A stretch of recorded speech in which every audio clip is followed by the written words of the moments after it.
नमस्कार दोस्तों, जेबी study point के यूट्यूब चैनल में आपका बहुत बहुत हार्दिक स्वागत और अभिनंदन करता हूं। दोस्तों, NTA UGC net paper one UGC net paper one का मैराथन महामैराथन मॉक टेस्ट संख्या ये 20 है। अब की बार नेट जरपा दोस्तों टेस्ट दो, 100 में से 60 सही तो जरा पक्का समझो आप, ठीक है।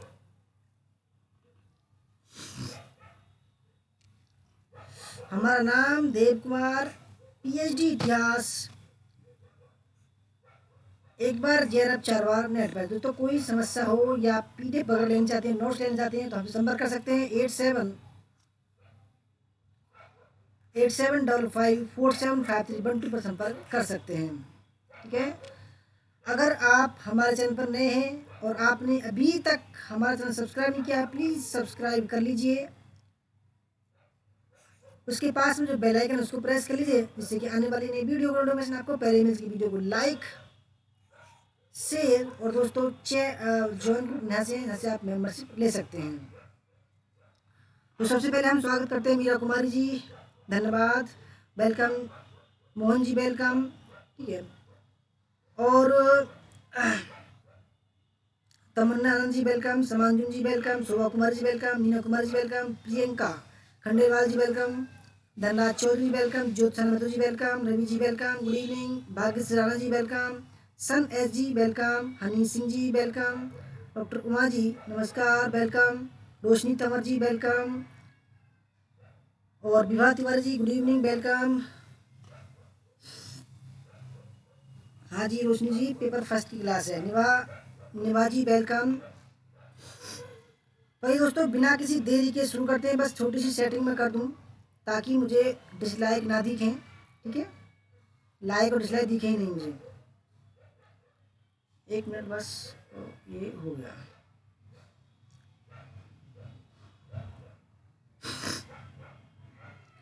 हाँ दोस्तों, शुरू करते हैं। हिस्ट्री ज्ञान जी वेलकम, प्रिया कल्याणकर जी वेलकम, ठीक है।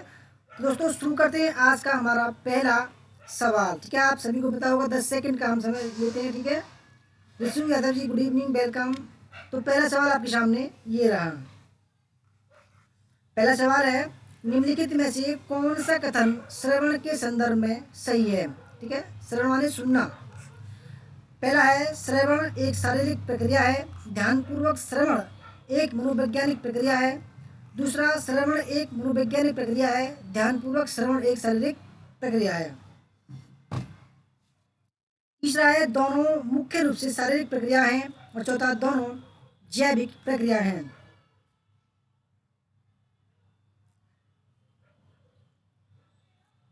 अनुराधा जी आपका वेलकम, संजू वर्मा जी वेलकम।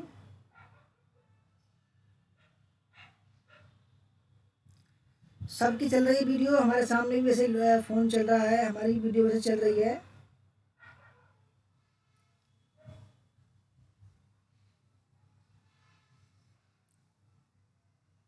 ठीक है।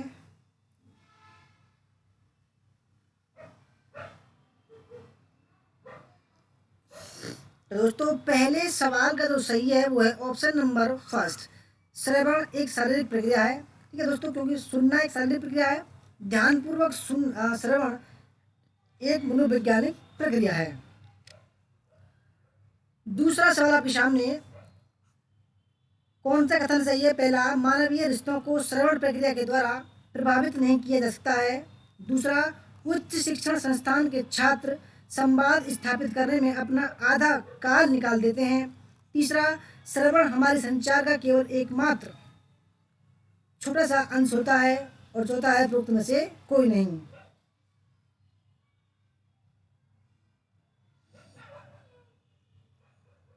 प्रियंका जी आपने जरा दोबारा ऑन कर लीजिए दोबारा, ठीक है।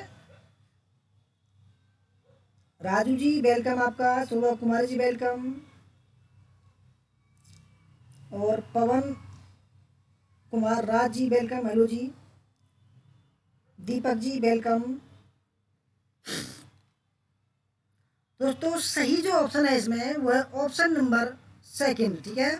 उच्च शिक्षण संस्थान के छात्र संवाद स्थापित करने में अपना आधा काल निकाल देते हैं। तीसरा सवाल आपके सामने है, एक व्यक्ति सुनता है और दूसरों के विचारों को समझने का प्रयास भी करता है, तो निम्नलिखित में से कौन से शब्द ऐसे व्यक्ति को वर्णित करने के प्रयुक्त किए जा सकते हैं? पहला, सक्रिय श्रवण, समानुभूति श्रवण, आलोचनात्मक श्रवण और उपयुक्त में से कोई नहीं। कपिल किशन जी वेलकम, मंजू रानी जी वेलकम,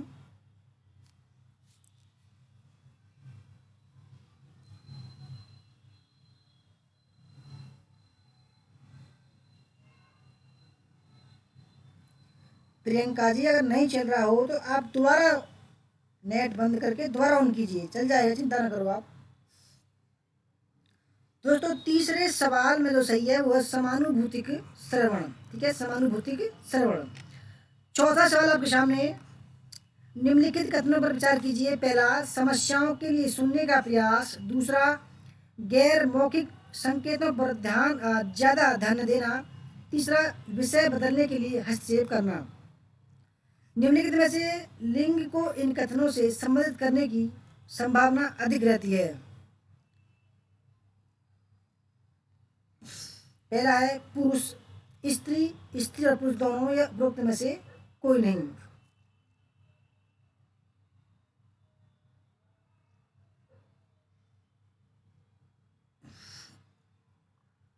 सुनीता कुमारी जी वेलकम, संजय कुमार जी वेलकम, नमस्ते। ओके धन्यवाद। रोशनी जी आपकी क्लास अच्छी लगती है, आप फिर फीडबैक दिया करो ना। फिर हम लास्ट में, वीडियो के लास्ट में जो है, वीडियो जब बंद होती है हमारी उसके बाद 5 मिनट बाद आप फीडबैक दिया करो कि भाई आपकी क्लास कैसी लगती है। देखो क्योंकि ये लाइव चैट है तो ये लाइव चैट डिलीट हो जाती है, हमारे पास नहीं रहती है दोस्तों। क्योंकि मैंने बोला था भाई आप कम से कम 15 लोग सदस्यों ने बस केवल फीडबैक दिया था, और उस समय 51 देख रहे थे, और 51 का मतलब है 36 ने नहीं दिया, 15 लोगों ने फीडबैक दिया था दोस्तों। चौथे सवाल का सही आंसर है ऑप्शन नंबर फर्स्ट, ठीक है। पांचवा सवाल आपके सामने, निम्नलिखित में से कौन से शब्द गहन सोच को दर्शाते हैं? पहला, ध्यान मुख्य बिंदु के बजाय पूर्ण रूप से विवरण पर केंद्रित करना। दूसरा, संचार के संदर्भ की उपेक्षा करना। तीसरा, जब संदेश प्रस्तुत किया जा रहा है तब मूल्यांकन करना। और चौथा, यह केवल सुनने के साथ जुड़ा हुआ है।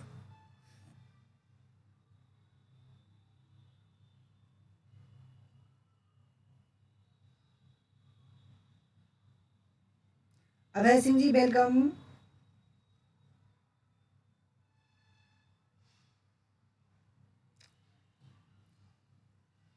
अच्छा, जिन्होंने दी है वो मुझे पता पड़ जाएगा। और देखो दोस्तों, ये आप और हम की हमारी याद रह जाएंगी, ठीक है।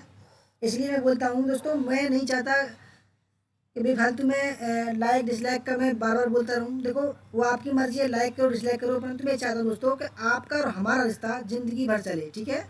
देखो वैसे तो आप इतना मुझे जानते नहीं होंगे, ना मैं आपको जानता हूँ इतना ज़्यादा, पर दोस्तों मैं चाहता हूँ कि देखो दूर रहकर भी एक ऐसा रिश्ता बनना चाहिए जो दूर तक चलने वाला हो, ठीक है।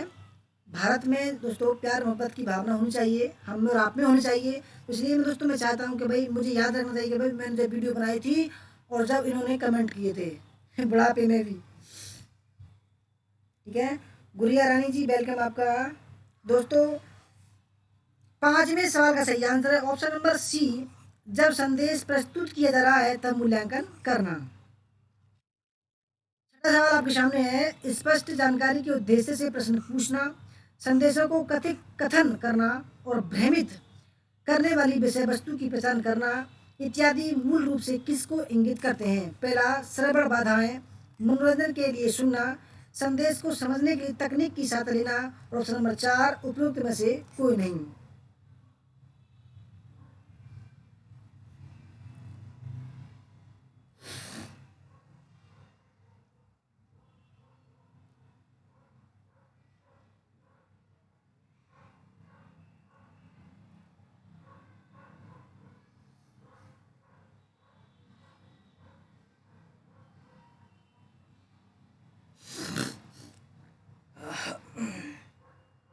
तो दोस्तों छठे सवाल का जो सही आंसर है वो है ऑप्शन नंबर सी। ठीक है, संदेश को समझने के लिए तकनीक की सहायता लेना। सातवां सवाल आपके सामने है, निम्नलिखित में से किसको व्याख्यान सुनने के लिए सुझाव माना जाना चाहिए। पहला है शब्दों के वितरण गति, सारांश करने से बचने का प्रयास और सूचना की समीक्षा करना। दूसरा, रचनात्मक सोच पर कम ध्यान देना, विवरण पर ध्यान न देना एवं व्याख्यान संकेतों की अनदेखी करना। तीसरा, नोट्स ने बनाना ताकि व्याख्यान एवं संदेश वितरण पर ज़्यादा ध्यान दिया जा सके। चौथा, रुचिपूर्वक अंश पर ध्यान देना, भटकाव से बचना एवं मुख्य विचारों को ग्रहण करना। दोस्तों किसको व्याख्यान सुनने के लिए सुझाव माना जाना चाहिए।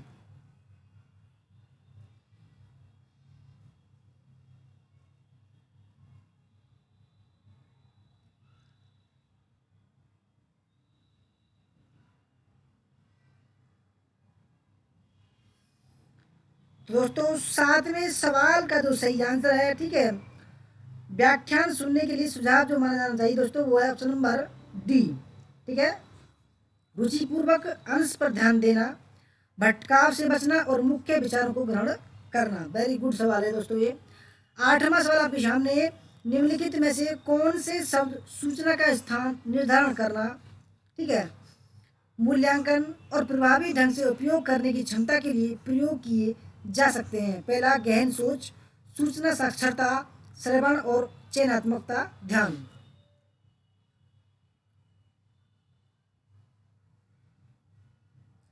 कुलदीप माली जी आपका वेलकम।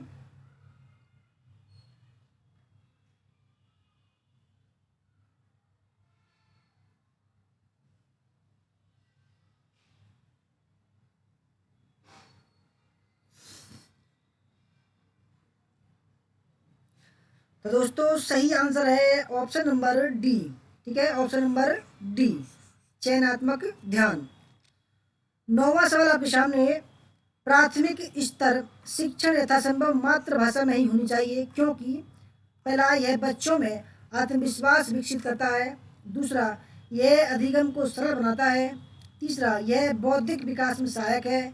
और चौथा, यह शिक्षार्थी को प्राकृतिक वातावरण में सीखने में सहायक है।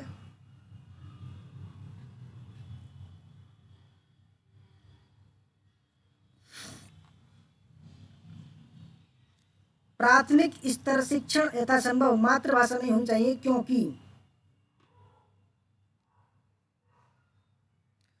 दोस्तों नौवें सवाल का सही आंसर है ऑप्शन नंबर बी दोस्तों, क्योंकि यह अधिगम एक सीखने को सरल बनाता है।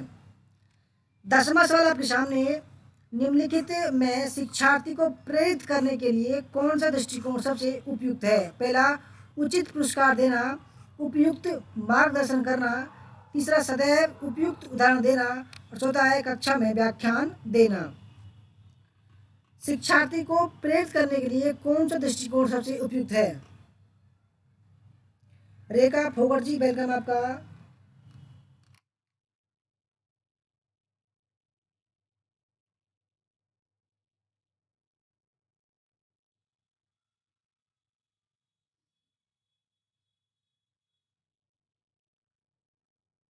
दोस्तों 10वें सवाल का सही आंसर है उपयुक्त मार्गदर्शन करना। ठीक है, 11वां सवाल आपके सामने है, शिक्षक के लिए छात्र में अच्छे संस्कार उत्पन्न करने का सबसे श्रेष्ठ मार्ग कौन सा है। कहानी सुनाना, अनुशासन की भावना विकसित करना, शिक्षक का स्वयं का आदर्श व्यवहार या उनके माता पिता को विश्वास में लेना।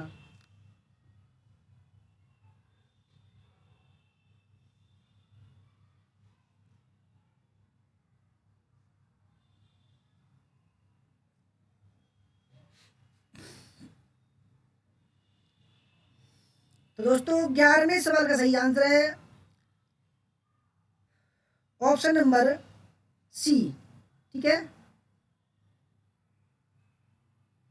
शिक्षक का स्वयं का आदर्श व्यवहार। दोस्तों क्योंकि जब शिक्षक अपना अच्छा व्यवहार बच्चों को दिखाएगा दोस्तों बच्चे क्या है वो सीखेंगे। 12वां सवाल आपके सामने, जीवन में सफलता प्राप्त करने के लिए छात्रों को कैसे प्रेरित किया जा सकता है। पहला, चयनित अध्ययन, आकस्मिक अध्ययन, गहन अध्ययन या कंठस्थ अध्ययन।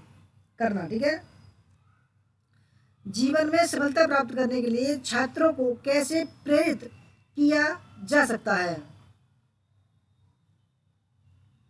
मोनिका जी वेलकम।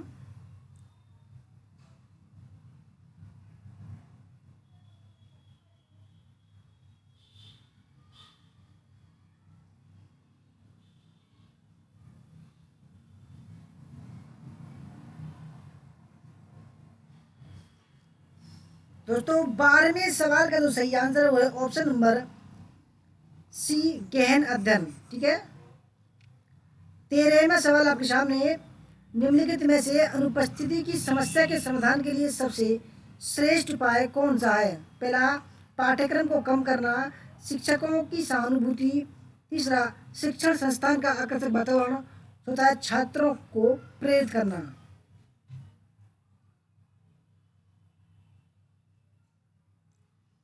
निम्नलिखित में से अनुपस्थिति की समस्या के समाधान के लिए सबसे श्रेष्ठ उपाय कौन सा है?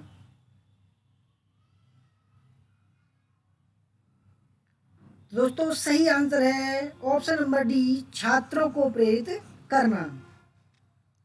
14वां सवाल आपके सामने, एक परिचालन परिभाषा का अर्थ है। ठीक है, पहला, इसका मूल अवधारणा से कोई संबंध नहीं होता। दूसरा, यह अवधारणा की अमूर्त एवं सैद्धांतिक परिभाषा है।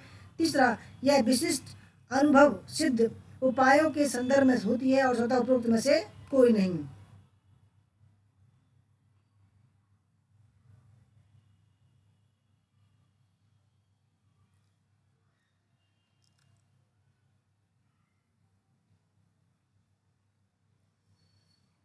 हरीश प्रताप जी वेलकम आपका।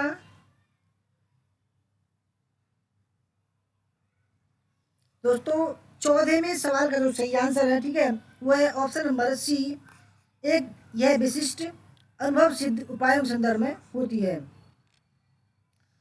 15वां सवाल, एक शोध रिपोर्ट में निष्कर्ष का उद्देश्य क्या होता है? पहला, यह बताते हैं कि कैसे अवधारणाओं को परिभाषित किया गया और मापा गया है। दूसरा, यह शोध सवालों के संबंध में महत्वपूर्ण निष्कर्षों को संक्षिप्त रूप में प्रस्तुत करते हैं। तीसरा, इसमें उपयुक्त साहित्य की एक उपयोगी समीक्षा शामिल होती है।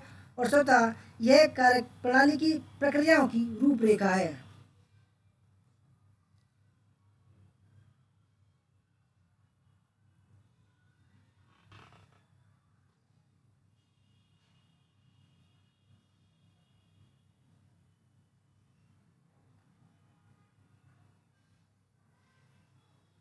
अच्छा, रवि जी बोल रहे हैं सर, पेपर फर्स्ट का एक वीडियो हायर एजुकेशन की करंट अफेयर, स्कॉलरशिप और इन्वायरमेंट साइंस को सिर्फ मेरे मिक्स करके बनाए उसे। चलो कल को बनाते हैं मिक्स करके। ठीक है, ऐसा करते हैं, कल को इन्वायरमेंट ले आएंगे और परसों को ले आएंगे हम एजुकेशन, हायर एजुकेशन। ठीक है दोस्तों, 15वें सवाल का जो सही आंसर है, ठीक है, वो है ऑप्शन नंबर बी। जो शोध रिपोर्ट होती है दोस्तों, यह शोध सवालों के संबंध में महत्वपूर्ण निष्कर्षों को संक्षिप्त रूप में प्रस्तुत करते हैं। ठीक है, शोध रिपोर्ट बोलते हैं उसको। 16वां सवाल आपके सामने, निम्नलिखित में से उपकल्पना को स्पष्ट रूप से कथित करने का मुख्य लाभ कौन सा है? पहला, यह शोधकर्ता को अध्ययन के संभावित परिणामों के बारे में गंभीर एवं विशेष रूप से सोचने पर बल देता है। दूसरा, यह अध्ययन को सरल बनाता है। तीसरा, यह परिभाषाओं को स्पष्ट करता है। और चौथा, यह अनुसंधान पूर्वाग्रह को कम करता है।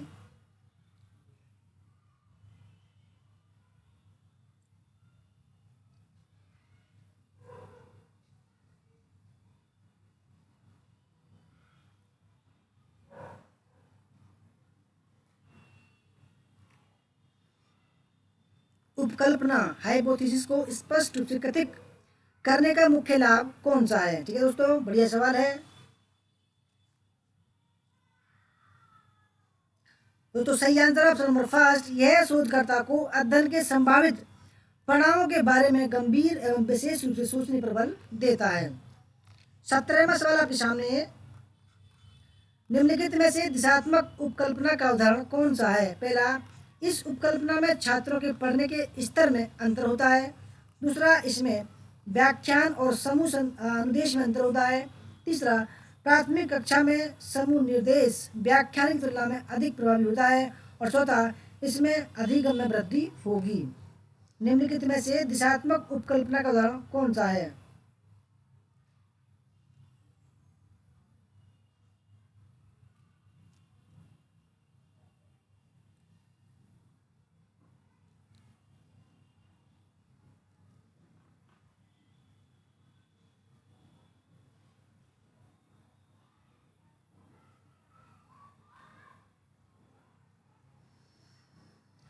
तो दोस्तों 17वें सवाल का सही आंसर है ऑप्शन नंबर सी। ठीक है, प्राथमिक कक्षा में समूह निर्देश व्याख्यान की तुलना में अधिक प्रभावी होते हैं।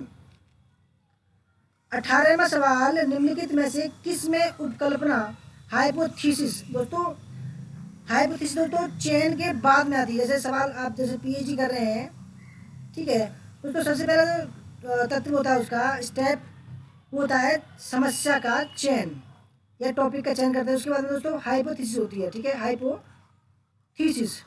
तो दूसरे नंबर पर हाइपोथेसिस क्या है?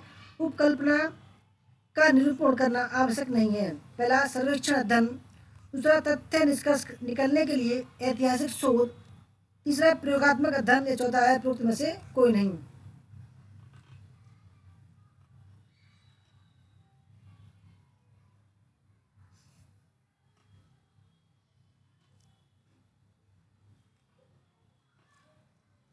तो दोस्तों सही आंसर है ऑप्शन नंबर बी। ठीक है, तथ्य निष्कर्ष निकालने के लिए ऐतिहासिक शोध। 19वां सवाल आपके सामने, निम्नलिखित में से कौन से कथन उपकल्पना के संदर्भ में सही नहीं है? पहला, यह एक अस्थायी प्रस्ताव है। दूसरा, उपकल्पना की वैधता अज्ञात होती है। तीसरा, इसको सामान्यकृत किया जा सकता है। ऑप्शन नंबर 4 उपरोक्त सभी।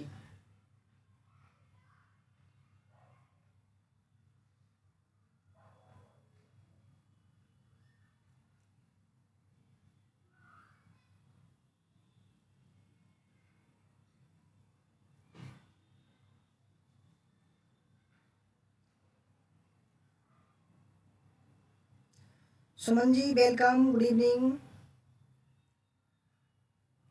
गुंजन राणा जी वेलकम आपका भी।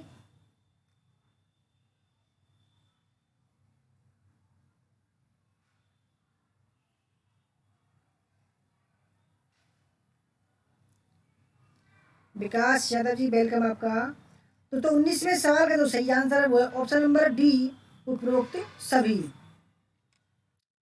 20वां सवाल आपके सामने है, मिश्रित शोध में मात्रात्मक और गुणात्मक निष्कर्षों के संदर्भ में निम्नलिखित में कौन सा कथन आवश्यक है? पहला, महत्व के क्रम में सूचीबद्ध करना।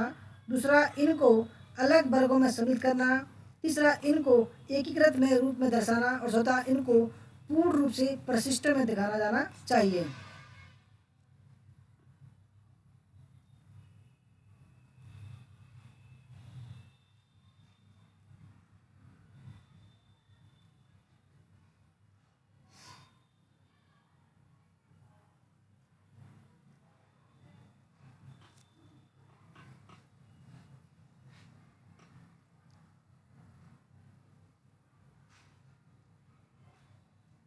दोस्तों सही आंसर है 20वें का ऑप्शन नंबर सी, इनको एकीकृत रूप में दर्शाना। 21वां सवाल आपके सामने, लघु न्यायादर्श में शून्य परिकल्पना का परीक्षण करने के लिए शोधकर्ता किसका उपयोग करता है? पहला, टी परीक्षण, एनोवा, काई वर्ग परीक्षण। ऑप्शन नंबर 4, भाज्य संबंधी विश्लेषण।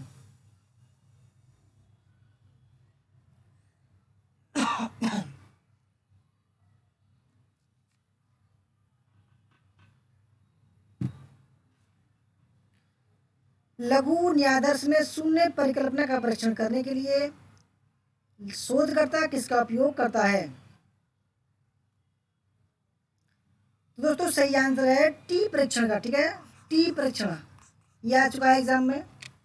22वां सवाल आपके सामने है, वस्तुओं, घटनाओं या चीजों के गुणों को किसके द्वारा मापा जाता है? पहला, गुणात्मक माप, प्रदत्त, चर, उपरोक्त में से कोई नहीं।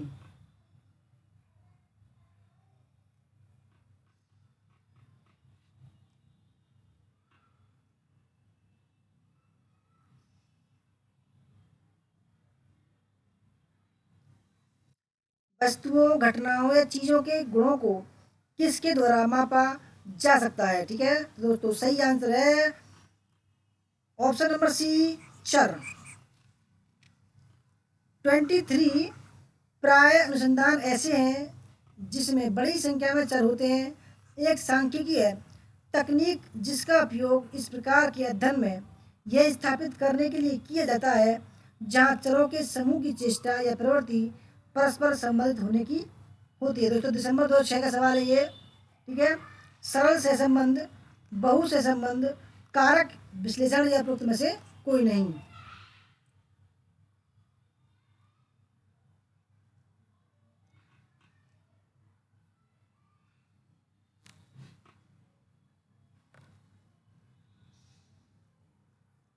अनीता राणा जी वेलकम आपका।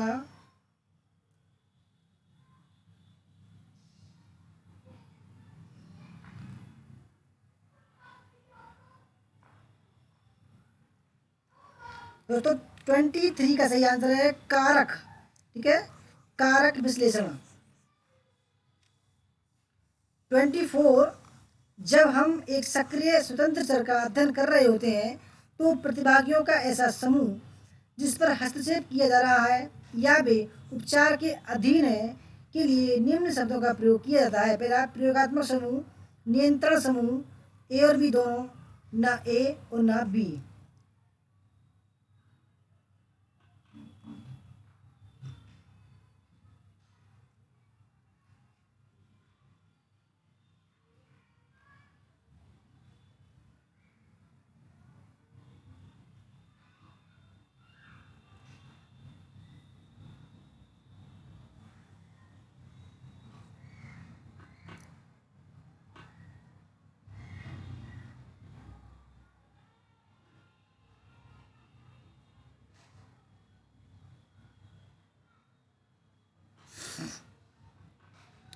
तो 24वें सवाल का सही आंसर है ऑप्शन नंबर फर्स्ट, प्रयोगात्मक समूह।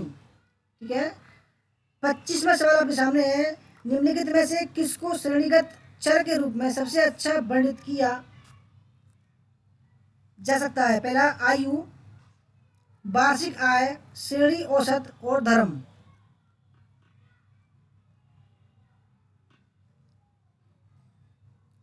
निम्नलिखित में से किसको श्रेणीगत चर के रूप में सबसे अच्छा वर्णित किया जा सकता है?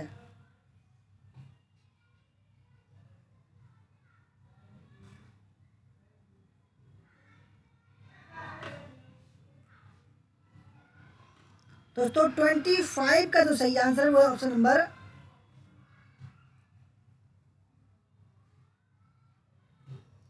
डी, धर्म। ठीक है, धर्म को। 26 प्रयोगात्मक अध्ययन किस पर आधारित होता है? ठीक है, पहला चरों के कार्य साधन, वैचारिक प्रचल, अनुसंधान की पुनरावृत्ति और साहित्य के सर्वेक्षण। प्रयोगात्मक अध्ययन किस पर आधारित होता है? ठीक है,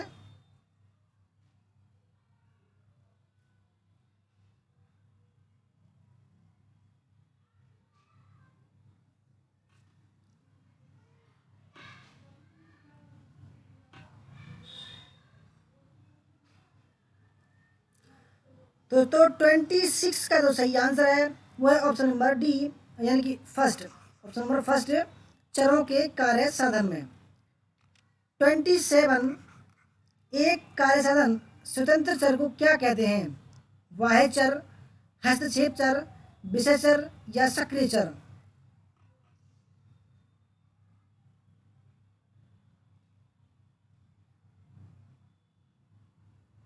एक कार्य साधक स्वतंत्र चर को क्या कहते हैं?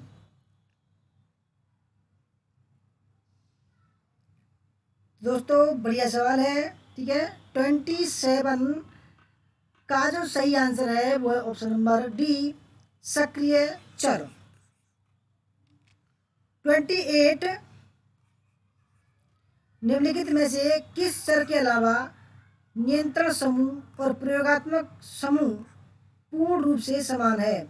आश्रित चर, स्वतंत्र चर, बाह्य चर या पुनरावृत्ति चर।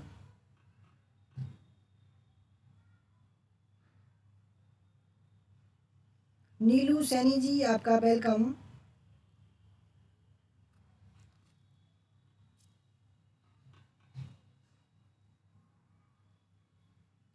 जेम्स समीर हंस जी, आपका भी वेलकम। तो दोस्तों 28 का जो सही आंसर हुआ स्वतंत्र चर। 29, व्यवहार से एक प्रयोग के दौरान मापा जाता है उसे किस चर के रूप में जाना जाता है? पहला, पेचीदा बनाने वाले चर, स्वतंत्र चर, आश्रित चर या नियंत्रण नियंत्रित चर।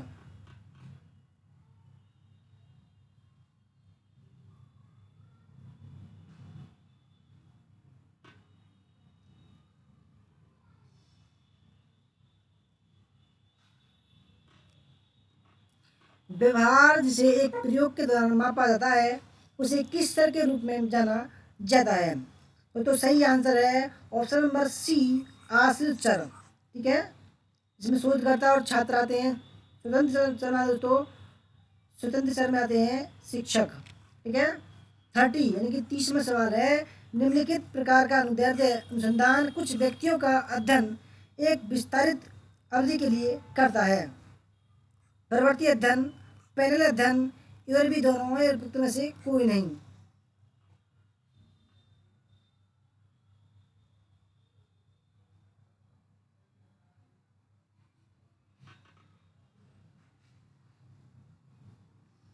निम्नलिखित प्रकार का अनुदैर्ध्य अनुसंधान कुछ व्यक्तियों का अध्ययन एक विस्तारित अवधि के लिए करते हैं। तो दोस्तों 30वें सवाल का जो सही आंसर हुआ ऑप्शन नंबर सी, ए और बी दोनों सही हैं।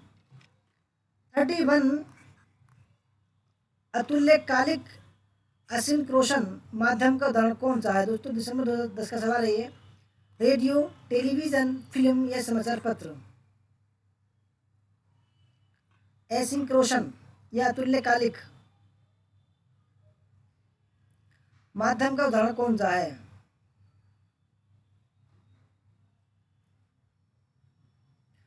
दोस्तों सही आंसर है ऑप्शन नंबर डी, समाचार पत्र।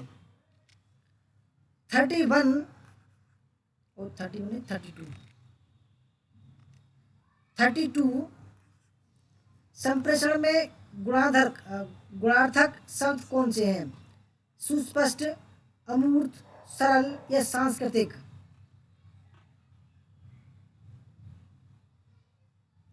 कविता सिंह, आपका वेलकम।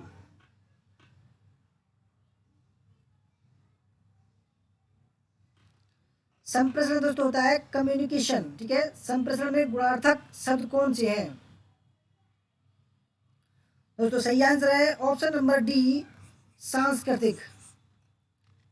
33, संदेश के नीचे संदेश को क्या नाम दिया जाता है? दिसंबर 2010 का सवाल है।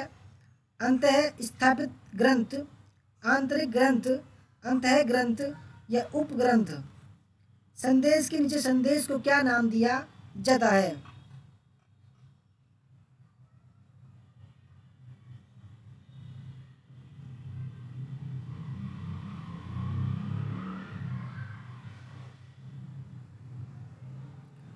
दोस्तों सही आंसर है ऑप्शन नंबर डी, उपग्रंथ। ठीक है, सब टेक्स्ट।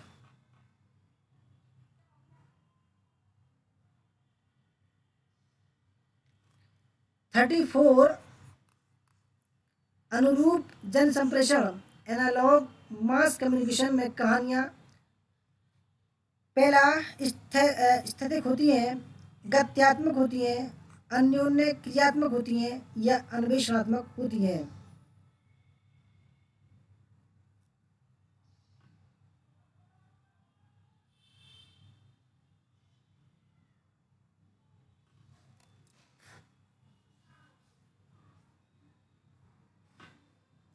अनुरूप संप्रेषण अनुरूप जन संप्रेषण एनालॉग मास कम्युनिकेशन में कहानियां। तो दोस्तों सही आंसर है स्थैतिक या स्टैटिक होती हैं। ठीक है, 35, अभिकथन है समाचार पत्रों के बीच समाचार प्रतिवेदनों में संपादकीय लिखने, समाचार को सनसनी खबर बनाने और समाचार प्रतिवेदनों के स्रोत ने जानने की प्रवृत्ति बढ़ रही है। तर्क, सर्वव्यापक शब्द स्रोत का उपयोग अनुमान और पूर्वाग्रह युक्त या पक्षपाती लेखन के कवर करने के लिए किया जाता है।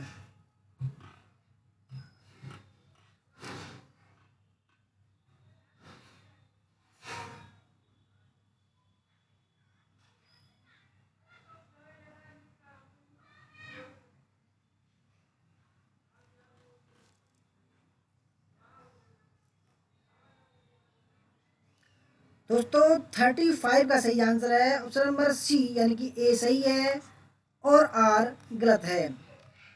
36, किसी विशेष मत के समर्थन में तथ्यों एवं कथनों को चयनित कर प्रस्तुत किया जाना संदर्भित है।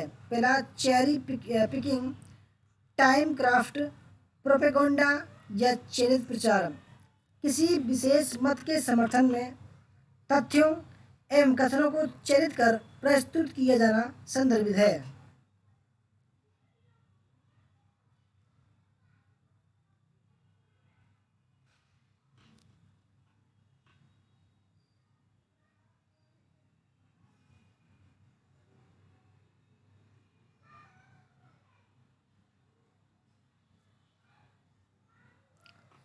तो 36 का सही आंसर है चेरी पिकिंग। ठीक है दोस्तों, चेरी पिकिंग होता है उसका नाम। 37, प्रोटोकॉल जो दो या दो से अधिक कंप्यूटरों के बीच हाइपरटेक्स्ट के स्थानांतरण को सुगम बनाता है। HTML, FTP, HTTP या TCP।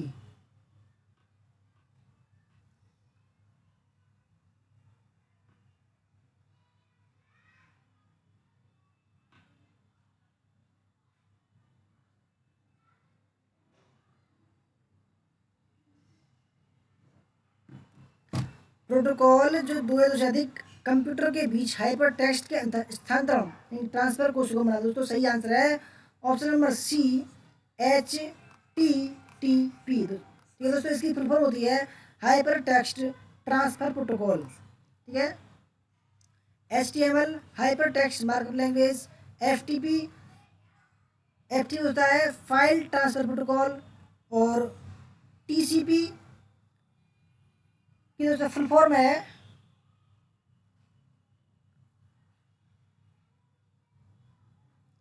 TCP की फुल फॉर्म। ठीक है,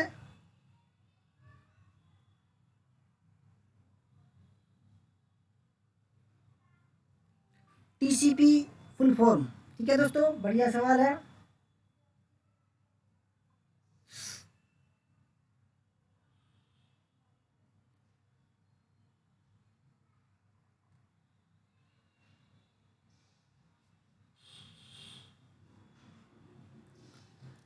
दोस्तों TCP की जो फुल फॉर्म है ट्रांसमिशन ट्रांसफर प्रोटोकॉल होती है। ठीक है, ये इसकी जो होती है फाइल ट्रांसफर प्रोटोकॉल, इसकी है ट्रांसमिशन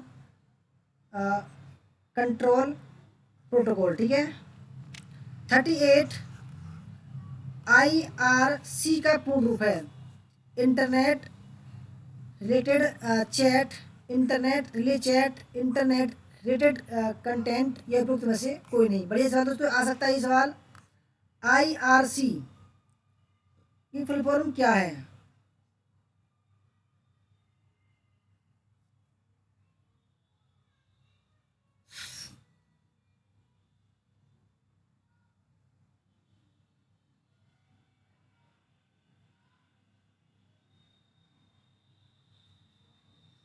दोस्तों सही आंसर है 38 का IRC। दोस्तों ये कल या परसों में सवाल आया था एक, IRC इसकी फुल फॉर्म जो होती है वो है इंटरनेट रिले चैट। ठीक है, इंटरनेट रिले चैट। 39, लाइन का उपयोग और टकराव के से बचना निम्नलिखित में से किसके मुख्य कार्य हैं? पहला CPU मॉनिटर, नेटवर्क प्रोटोकॉल या वाइड एरिया नेटवर्क।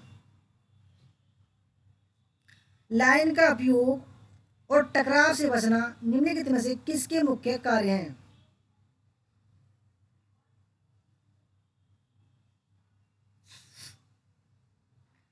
कविता सैनी जी, आपका वेलकम।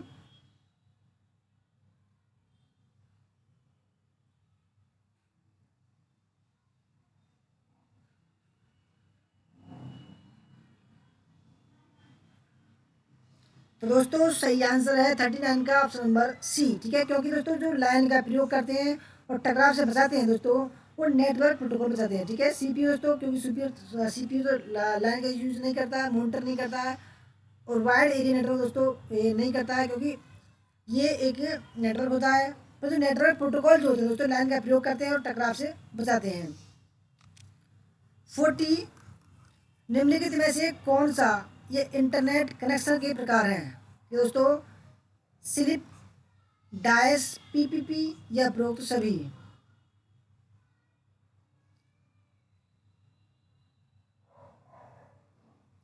समीर हसन जी, वेलकम आपका।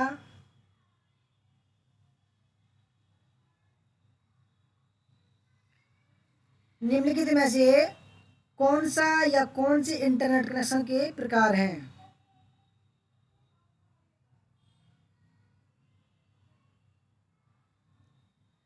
सही आंसर ऑप्शन नंबर डी, उपरोक्त सभी। 41 इंटरनेट के प्रारंभिक विकास को सबसे पहले निम्नलिखित में से किससे सहायता प्राप्त हुई?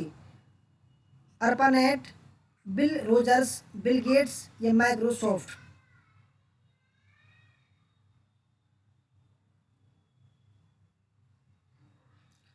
इंटरनेट के प्रारंभिक विकास को सबसे पहले निम्नलिखित में से किससे सहायता प्राप्त हुई थी?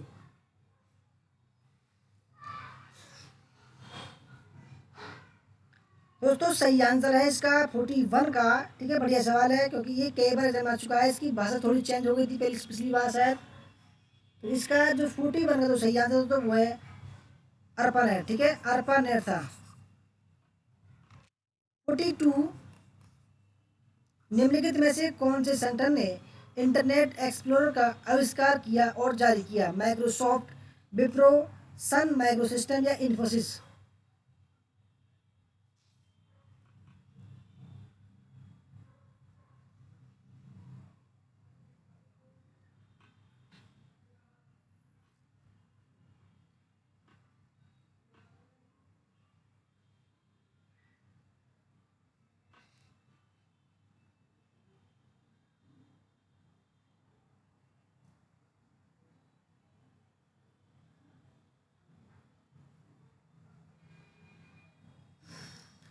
तो दोस्तों 42 का सही आंसर है इंटरनेट जो एक्सप्लोर होता है दोस्तों, वो आविष्कार या इन्वेंशन किया था माइक्रोसॉफ्ट ने, ठीक है।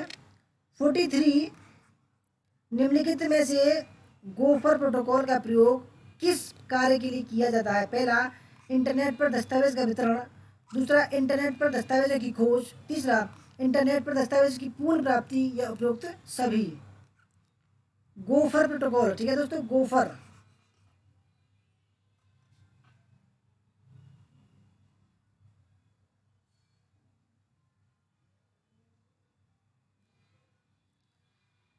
कविता सिंह जी बोल रही हैं कब कितने बजे से होता है? देखो हिस्ट्री का हुआ था आज 4 बजे, और पेपर फेस्ट का हुआ था आज 7 बजे से।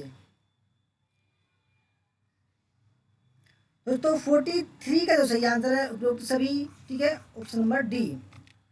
44 वर्ल्ड वाइड वेब सर्वप्रथम किसके द्वारा प्रस्तावित किया गया था? पहला, Bill Gates, ARPANET, Tim Berners Lee या बिल रोजर्स। ठीक है दोस्तों, डब्ल्यू डब्ल्यू डब्ल्यू इसकी फुल फॉर्म है डब्ल्यू डब्ल्यू की, W W W world wide web.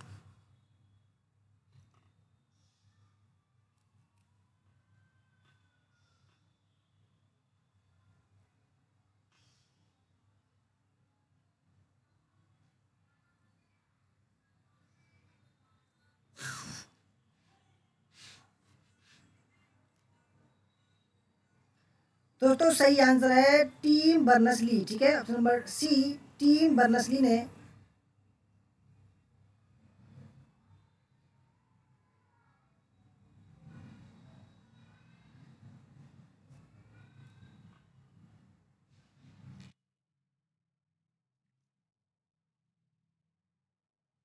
और 44 हो गया।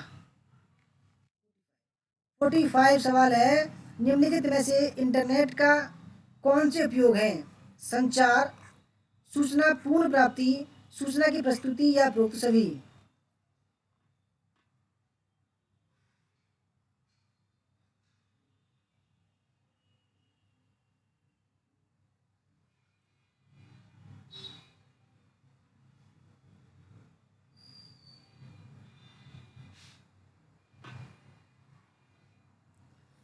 तो 45 का सही आंसर है उपरोक्त सभी।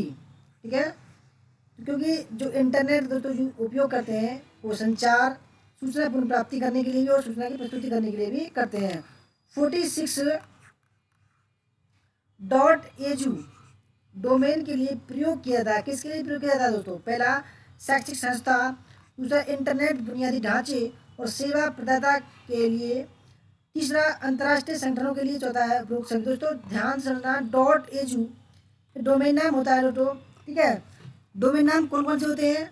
देखो, .com, ठीक है, .in, .gov, .edu, ठीक है दोस्तों। ऐसे का कुछ जो है और भी होते हैं, ठीक है, ये डोमेन नाम होते हैं। और .edu ये इसको थोड़ा समझ लेना आप।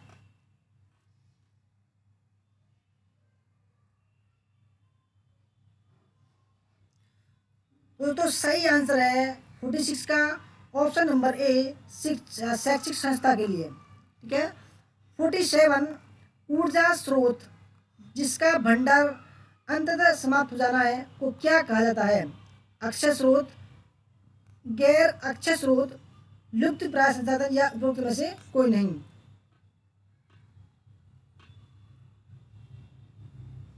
सुमन राय जी वेलकम आपका। सिराज मोहम्मद जी वेलकम।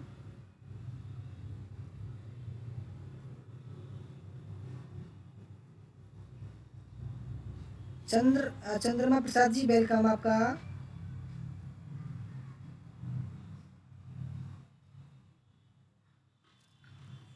दोस्तों 47 का जो सही आंसर दोस्तों वो है ऑप्शन नंबर बी। ठीक है, गैर अक्षय स्रोत।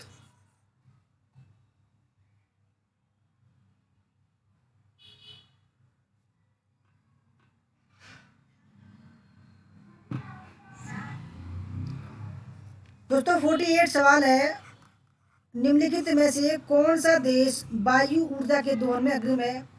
पहला डेनमार्क, जर्मनी, भारत या संयुक्त राष्ट्र अमेरिका।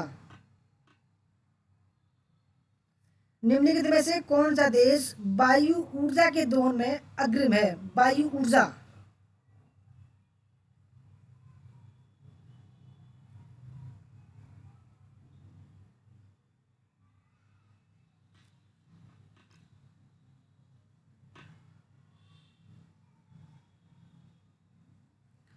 कौन सा देश वायु ऊर्जा के दोहन में अग्रिम है?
दोस्तों बढ़िया सवाल है, निम्नलिखित में से कौन सा देश वायु ऊर्जा के दोहन में अग्रिम है? ठीक है, बढ़िया सवाल है, ये आ सकता है क्योंकि कुछ जो ऊर्जा है, क्योंकि पवन ऊर्जा के लिए दोस्तों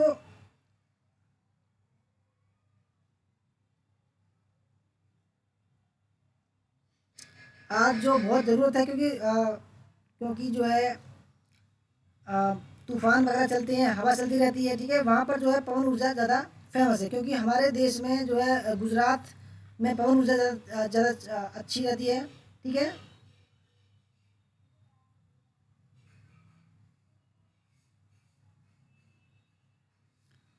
वायु ऊर्जा या पवन ऊर्जा। ठीक है दोस्तों,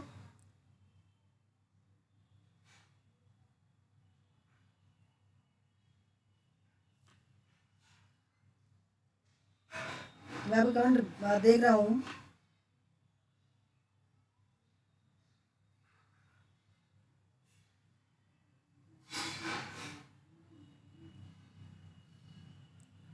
दोस्तों 48 का सही आंसर है ऑप्शन नंबर बी। ठीक है, जर्मनी।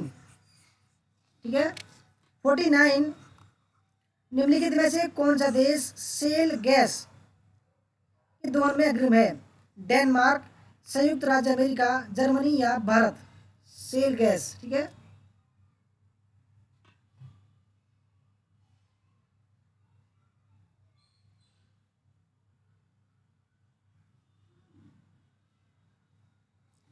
दोस्तों आज 70 सवाल है। ठीक है, 70 सवाल है।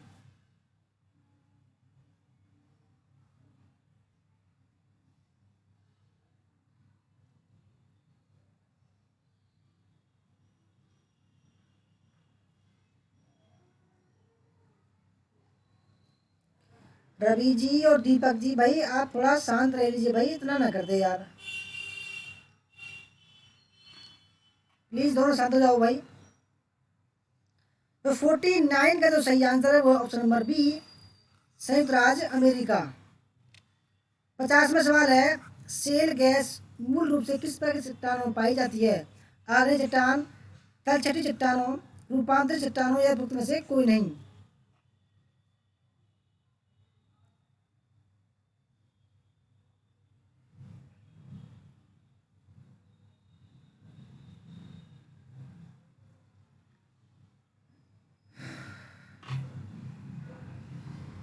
दोस्तों 50वें सवाल का सही आंसर है ऑप्शन नंबर बी, तलछटी चट्टानों में। 51वां सवाल आपके सामने है। दोस्तों मुझ पर ज़्यादा तेज नहीं बोला जाएगा। मैं देखो 50 सवाल हो चुके हैं 54 मिनट में, उससे तेज बताओ मैं क्या कर सकता हूँ बताइए। मेरा गला खराब हो गया भाई तेज बोलते बोलते बोलते बोलते।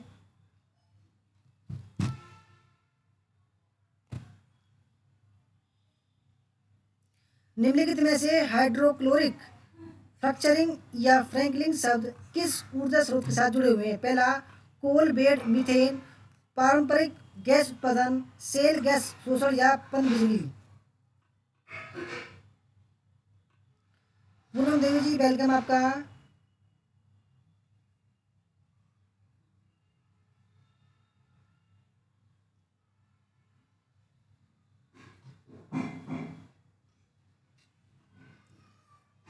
तो दोस्तों 51वें सवाल का सही आंसर है ऑप्शन नंबर सी। ठीक है, सेल गैस शोषण।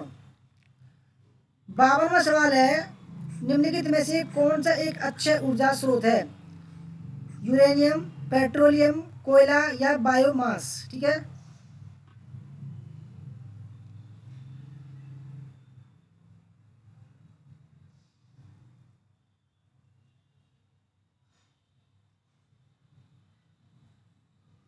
अक्षय ऊर्जा स्रोत।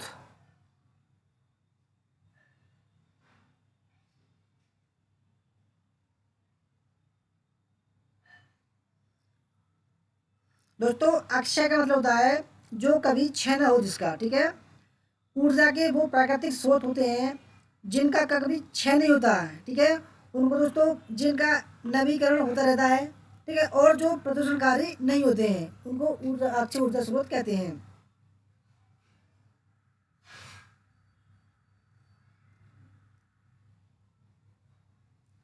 तो दोस्तों जैसे यूरेनियम है दोस्तों ये खत्म हो सकता है। ठीक है, पेट्रोलियम खत्म हो सकता है, कोयला खत्म हो सकता है, परंतु दोस्तों बायोमास जो है वो खत्म नहीं हो सकता है। ठीक है, ऑप्शन नंबर डी इसका राइट आंसर है। 53, निम्नलिखित में से कौन सा तत्व सौर कोशिकाओं के निर्माण में प्रयोग किया जाता है? पहला प्लेटिनम, कार्बन, सिलिकॉन या चांदी?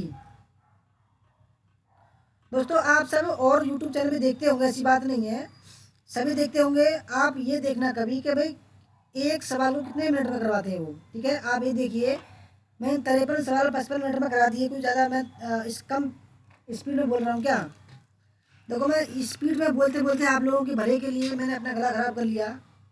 तो दोस्तों ऐसा ना करें प्लीज़। अगर आपको ऐसा लग रहा है कि मैं थोड़ा मंदा बोल रहा हूँ दोस्तों, प्लीज़ आप क्यूट कर सकते हैं वीडियो को, ठीक है? मैं आप किसी से ज़बरदस्ती थोड़ी कर रहा हूँ भाई कि आप देखिए वीडियो। भाई मुझे भी तो अपने शरीर देखना है, ये बताइए। मैं इंसान हूँ कोई भाई, वो थोड़ी हूँ, कोई कंप्यूटर थोड़ी हूँ भाई बोलते जाऊँ भाई। तो 53 में जो सही आंसर है सिलिकॉन, ठीक है, सिलिकॉन। 54 सौर पैनल के निर्माण में किस धातु का प्रयोग किया जाता है? पहला गोल्ड, कॉपर, चांदी, निकल।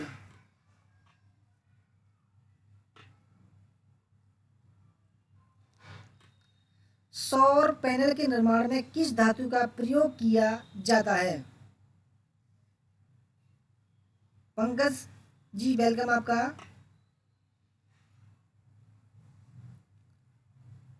दोस्तों मैंने देखा, देखो मैं भी देखता हूँ यूट्यूब चैनल। वो देखो 7 या 8 या 10 लास्ट, कम से कम दोस्तों एक एक घंटे में पढ़ाते हैं वो सवाल। आइए लगा लो उन पर लोग बाग खूब देखते हैं। और मैं देखो इतने इतने मिनट में इतने ही सवाल लाता हूँ दोस्तों, फिर भी लोग कहते हैं और जल्दी पढ़ाओ। बताओ मैं क्या करूँ यार।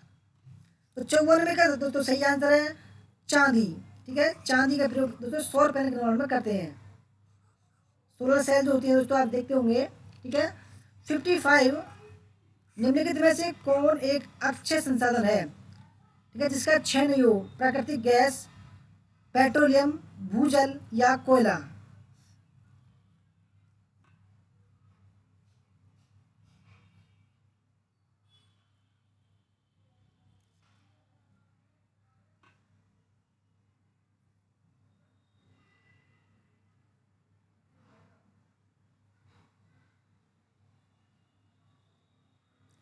दोस्तों 55 में सवाल का सही आंसर है जो भूजल है, ठीक है। जो मिट्टी के नीचे जो जल है वो कभी खत्म नहीं होगा, ठीक है। प्राकृतिक गैस खत्म हो सकती है, पेट्रोल खत्म हो सकता है, कोयला खत्म हो सकता है। तो अक्षय, अक्षय संसाधन और गैर अक्षय, दोस्तों गैर अक्षय कौन से हैं? प्राकृतिक गैस, पेट्रोलियम और कोयला। 56 अधोलिखित में से जीवाश्म ईंधन के जलने के पश्चात कौन सी ऐसी रसायन गैस है जिनसे अम्लीय वर्षा होती है? सल्फर के ऑक्साइड, कार्बन के ऑक्साइड, नाइट्रोजन के ऑक्साइड या उपयुक्त सभी।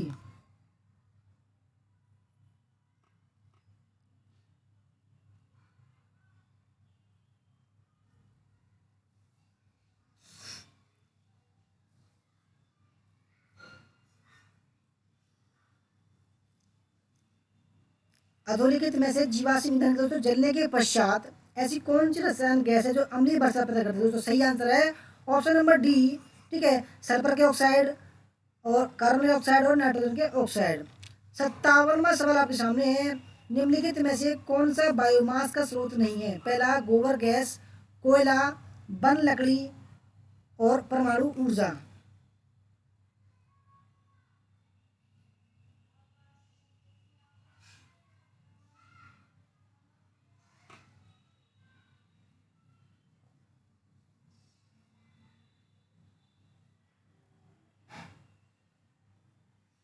ओके, निवाजी भाग, डॉक्टर अम्मा जी और सभी देखो सबके दोस्तों में कमेंट पढ़ रहा हूँ और बोल नहीं रहा हूँ मैं, क्योंकि मुझे थोड़ी सी गले में थोड़ी प्रॉब्लम हो रही है बोलने में, ठीक है, इसलिए मैं आराम से बोल रहा हूँ। कोई ये ना समझे कि मैं कमेंट पर कमेंट नहीं कर रहा हूँ, ठीक है। दोस्तों 57 का जो सही आंसर है वो ऑप्शन नंबर डी, ठीक है। क्योंकि दोस्तों बायोमास का जो स्रोत नहीं है वो परमाणु ऊर्जा नहीं है, जबकि बायोमास जो बनती है गोबर गैस से बनती है, कोयला से बनती है और बनने लकड़ी से बनती है। 58 भारत के संविधान में प्रतिष्ठापित निम्नलिखित में से कौन से मौलिक अधिकार केवल नागरिकों से संबंधित है? पहला अनुच्छेद 19 वाक स्वतंत्रता के अधिकार का संरक्षण, दूसरा अनुच्छेद 21 जीवन और दैहिक स्वतंत्रता का संरक्षण, तीसरा अनुच्छेद 15 विभेद का प्रतिषेध और अनुच्छेद 16 अवसर की समानता।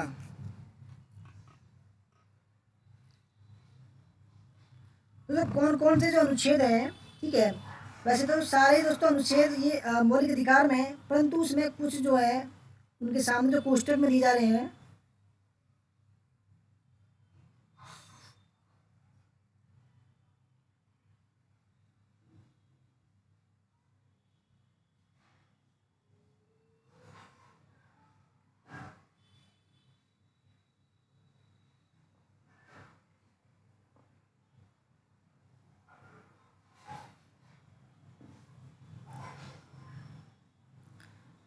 तो दोस्तों सही आंसर है ऑप्शन नंबर डी। ठीक है, ऑप्शन नंबर डी, केवल नागरिकों से। ठीक है दोस्तों, अनुच्छेद 19 और अनुच्छेद 16 अवसर की समानता। ठीक है, वैसे तो सभी दोस्तों मौलिक अधिकार है ये। 59वां सवाल, निम्नलिखित कथनों में से कौन सा एक भारत के संविधान के अनुच्छेद 32 के संबंध में सही नहीं है? पहला, यह नागरिकों को मौलिक अधिकारों के प्रवर्तन के लिए उपाय प्रदान करता है। दूसरा, यह मौलिक अधिकारों का एक हिस्सा है। तीसरा, यह यानी कि अनुच्छेद 32 के तहत देरी के आधार पर उच्चतम न्यायालय किसी रिट याचिका को अस्वीकार नहीं कर सकता। और चौथा, अनुच्छेद 32 के तहत सुरक्षा साधारण कानून के लागू होने पर भी लागू होती है, जिसका मौलिक अधिकारों से कोई संबंध नहीं है।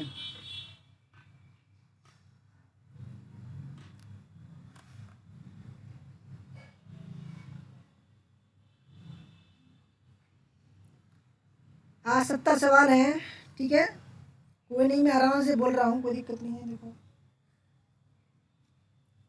70 सवाल हैं और जो लास्ट के सवाल हैं कुछ अच्छे सवाल हैं, इसलिए दोस्तों मैं जो उसको बोलूँगा। ठीक है, विभाजी धन्यवाद, सबको धन्यवाद। तो 59वें सवाल का सही आंसर है ऑप्शन नंबर बी, यानी कि जो 32 के संबंध में सही नहीं है। ठीक है,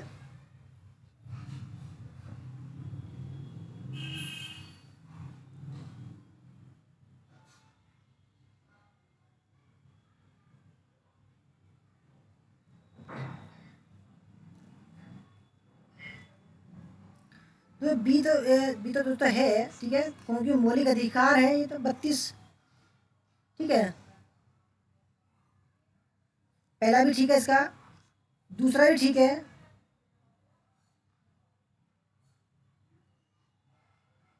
दोस्तों तीसरा गलत है, क्योंकि दोस्तों क्योंकि अनुच्छेद 32 के तहत जो है जो रिट जारी किया था दोस्तों, ये अस्वीकार बोल रहा है, स्वीकार कर सकता है। ठीक है, ऑप्शन नंबर सी गलत है इसका, डी ठीक है।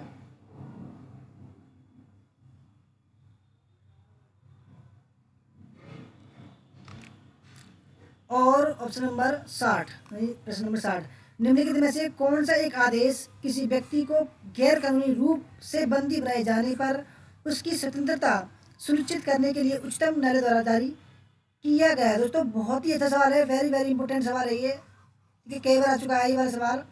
बंदी प्रत्यक्षीकरण, परमादेश, उत्पीड़न या अधिकार प्रच्छा। दोस्तों बढ़िया सवाल है ये, आ सकता है सवाल मैं बता रहा हूँ।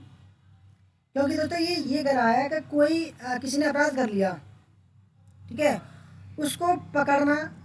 ठीक है, क्योंकि कुछ ऐसे अनुच्छेद में कुछ ऐसे नियम बनाए गए हैं, ठीक है, कि दोस्तों उसको जो है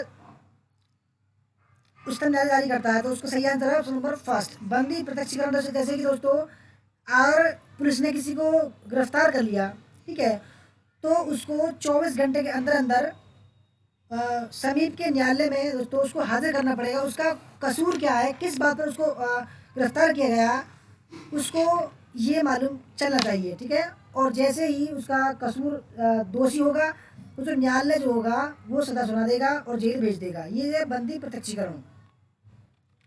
61वां सवाल आपके सामने, भारत के संविधान के प्रावधानों के अनुसार निम्नलिखित में से कौन सा एक मौलिक कर्तव्य नहीं है? पहला, राष्ट्रध्वज का सम्मान करना। दोस्तों अच्छे लेवल के सवाल हैं ये, बढ़िया, क्योंकि जो राज्य के जो मौलिक कर्तव्य हैं वो जरूर आते हैं। दूसरा, राष्ट्र की प्रतीक्षा करना। तीसरा, अपने बच्चों को शिक्षा प्रदान करना। और चौथा, ग्राम एवं कुटीर उद्योगों को प्रोत्साहन देना।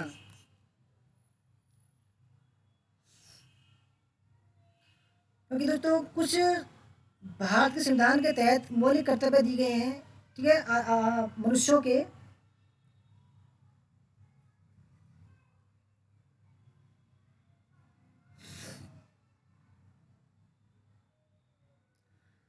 तो दोस्तों सही आंसर है ऑप्शन नंबर डी, क्योंकि दोस्तों ग्राम एवं कुटीर उद्योगों को प्रोत्साहन देना किसी आदमी की बस की नहीं है, ये राज्य सरकार की बस की है। ठीक है, राज्य सरकार क्या करता है दोस्तों, उसके लिए राज्य के नीति निर्देशक तत्व होते हैं। ठीक है, और हम नागरिकों के लिए मौलिक कर्तव्य होते हैं। ठीक है, ध्यान से समझें इस बात को। 62, भारत के संविधान में 5वीं अनुसूची और छठवीं अनुसूची के उपबंध निम्नलिखित में से किस लिए किए गए हैं? पहला, अनुसूचित जनजातियों के हितों के संरक्षण के लिए। दूसरा, राज्यों के बीच सीमाओं के निर्धारण के लिए। तीसरा, पंचायतों की शक्तियों, प्राधिकारों और उत्तरदायित्वों के निर्धारण के लिए। और चौथा है सभी सीमावर्ती राज्यों के हितों के संरक्षण के लिए।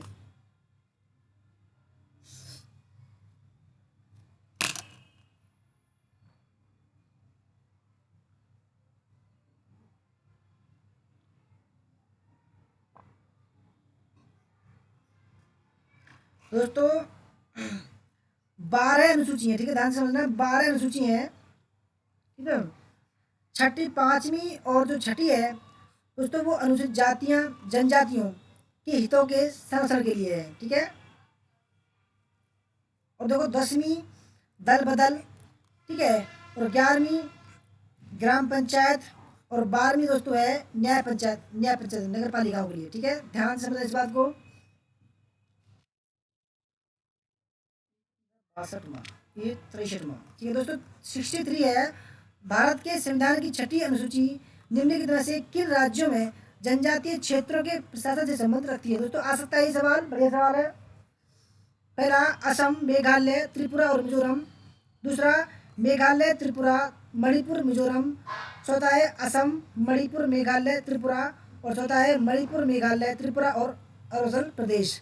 दोस्तों मोस्ट इम्पोर्टेंट सवाल है, ठीक है, आ सकता है क्योंकि छठी अनुसूची में कुछ राज्य दिए गए हैं, ठीक है, उनका नाम हमको पता होना बहुत जरूरी है।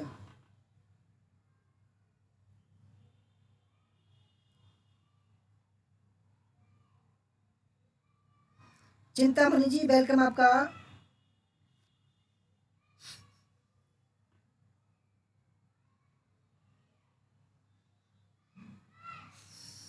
तो दोस्तों 63 का जो सही आंसर है वो है ऑप्शन नंबर फर्स्ट, ठीक है। छठी अनुसूची में असम, मेघालय, त्रिपुरा और मिजोरम के जनजातीय क्षेत्र आते हैं। 64 दोस्तों ये बहुत ही बढ़िया सवाल है।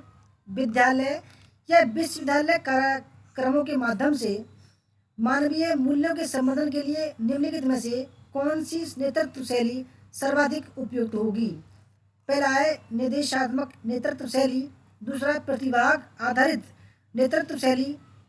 तीसरा, प्रतियोजनात्मक नेतृत्व शैली। चौथा है परामर्शात्मक नेतृत्व शैली।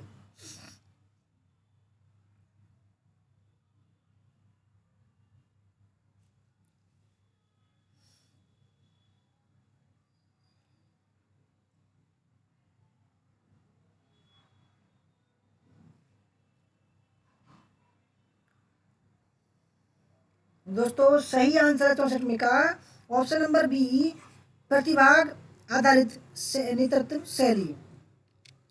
65, ठीक है, भारत में उच्च शिक्षा के लक्ष्य निम्नलिखित में से कौन से हैं?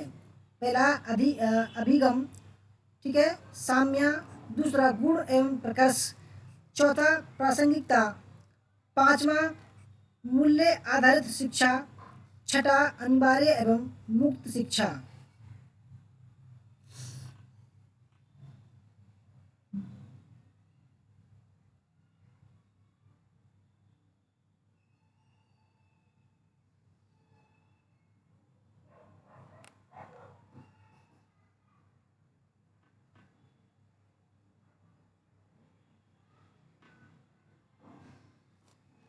दोस्तों जब मैं वीडियो ख़त्म कर दूं दोस्तों उसके 5 मिनट बाद आप दोबारा जो है वीडियो को ऑन करना, ठीक है, प्ले करना, और फीडबैक दोस्तों सभी आप ज़रूर देना, चाहे लाइक डिसलाइक मत करिए, ठीक है, मगर फीडबैक दोस्तों ज़रूरी देना, ठीक है, कितने आपके सही हुए फीडबैक में देना है आपको, ठीक है, यहाँ नहीं, क्योंकि दोस्तों यहाँ मैं देख नहीं पाऊँगा। फीडबैक आप सभी ज़रूर दें। वीडियो जब बंद हो जाए उसके 5 मिनट बाद में कमेंट बॉक्स ऑन ऑन होगा, ठीक है, तब दोस्तों आप कमेंट बॉक्स में अपना फीडबैक यानी कि कैसी आपको वीडियो लगी और आपको कितने सही गए ज़रूर देना दोस्तों, क्योंकि मैंने दोपहर भी बोला था कि 15-20 सदस्यों ने दिया केवल, अच्छी बात नहीं है ये, ज़रूर देना दोस्तों, क्योंकि हम मेहनत करते हैं, केवल आपके एक कमेंट से हम खुश हो जाएंगे, ठीक है।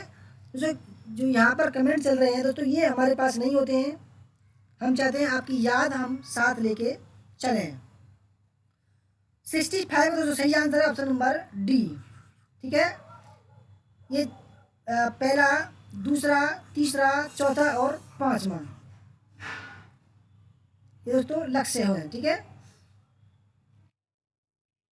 और 66 है, निम्नलिखित में से कौन सी संस्था समाज विज्ञान की सभी शाखाओं की शोध गतिविधियों का समन्वय करती है, उनको बढ़ावा देती है और उनका वित्त पोषण करती है? पहला ICPR, IIAS शिमला, ठीक है, ICSSR नई दिल्ली और न्यूपा नई दिल्ली।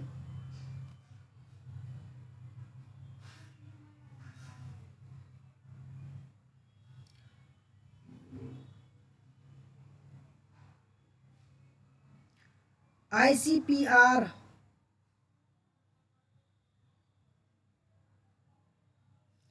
तो ICPR की जो फुल फॉर्म है वो है Indian council of philosophical research. ठीक है, IIAS,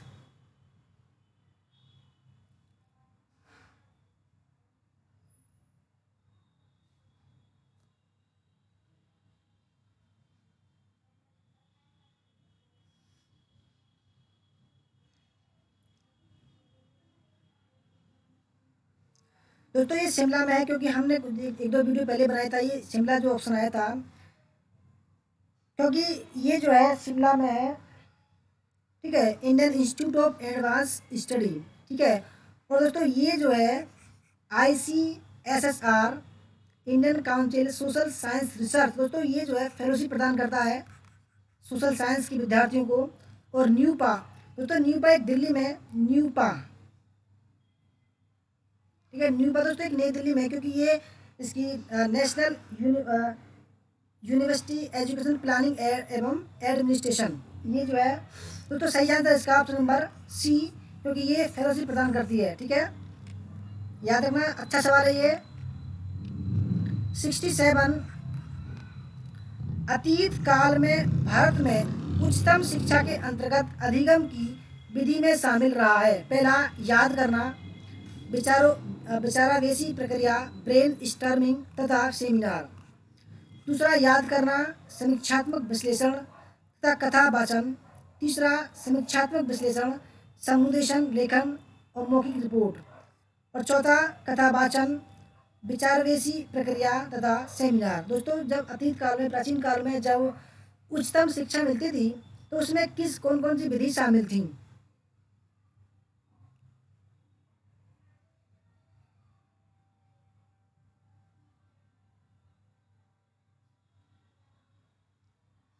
साइमर रफीक जी वेलकम आपका, आप काफ़ी लेट आई हैं।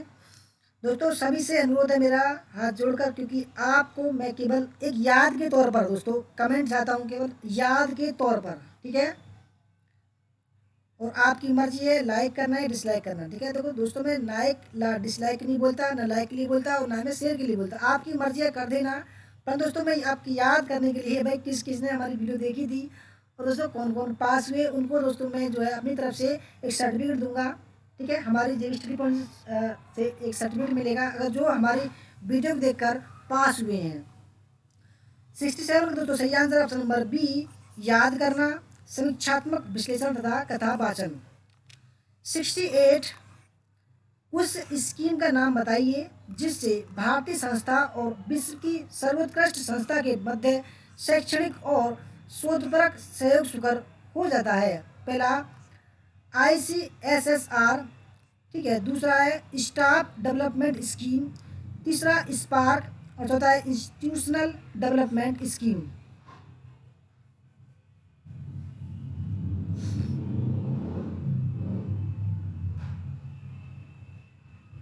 अच्छा गेस्ट आ गए थे आपके, ओके कोई बात नहीं, कोई बात नहीं। आपकी भी थोड़ी दिक्कत होगी आपके, तो हस्बैंड परेशान है, ऊपर से जब गेस्ट आते हैं तो और खर्चा भी होता है। तो देखो 68 का तो सही आंसर है ऑप्शन नंबर सी, स्पार्क। 69, चार वेदों के काल में विद्यार्थियों को निम्नलिखित में से किस संस्कार के उपरांत वैदिक विद्यालय में भेजा जाता था? उपनयन संस्कार, उत्सर्जन संस्कार, सतपथ ब्राह्मण या धनुर्विद्या संस्कार। दोस्तों ये बढ़िया सवाल है, ये आ सकता है, रिपीटली सवाल है ये, ठीक है, क्योंकि जब 4 वेद के काल थे, वैदिक काल था जब, ठीक है, तब दोस्तों 16 संस्कार थे, ठीक है, 16 संस्कार थे। हिंदू धर्म में दोस्तों 16 संस्कार होते हैं, ठीक है। तो जब वैदिक विद्यालय में जब भेजा जाता था तो किस संस्कार के बाद, ठीक है, तो सही आंसर है 69 का ऑप्शन नंबर फर्स्ट, उपनयन संस्कार के बाद में, ठीक है दोस्तों, उपनयन संस्कार होता था उसको। और हमारा लास्ट सवाल है, कि दोस्तों लास्ट सवाल है हमारा आज की वीडियो का, निम्नलिखित में से किस में इस बात पर बल दिया गया कि शिक्षा का प्रबंधन अत्यधिक बौद्धिक शक्ति, गंभीरता एवं नवाचार तथा सृजनशीलता के लिए अपेक्षित स्वतंत्रता के परिवेश में किए जाने की आवश्यकता है। राष्ट्रीय शिक्षा नीति 1965,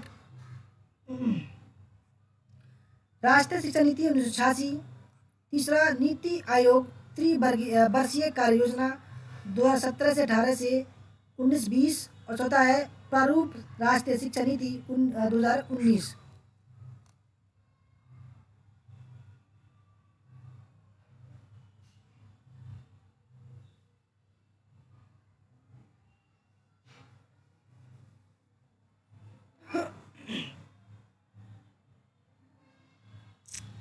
हनी सिंह जी ने आपकी फुल फॉर्म बताइए स्कीम की, promotion of academic and research collaboration. Okay, धन्यवाद, गुड, वेरी गुड।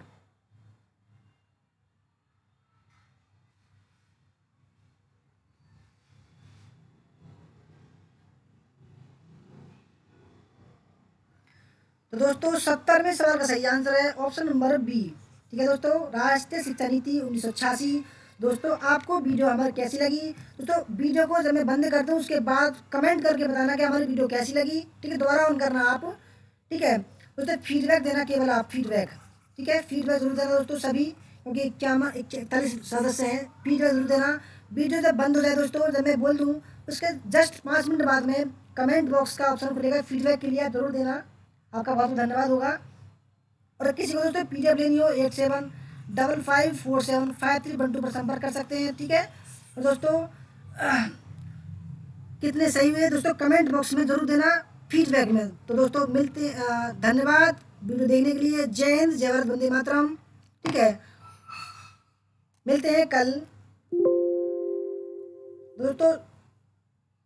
5 मिनट बाद में चैट बॉक्स ऑन होगा हमारा, ठीक है, वहाँ पर आप जो है फीडबैक और अपने कितने नंबर सही हुए वो देना। धन्यवाद।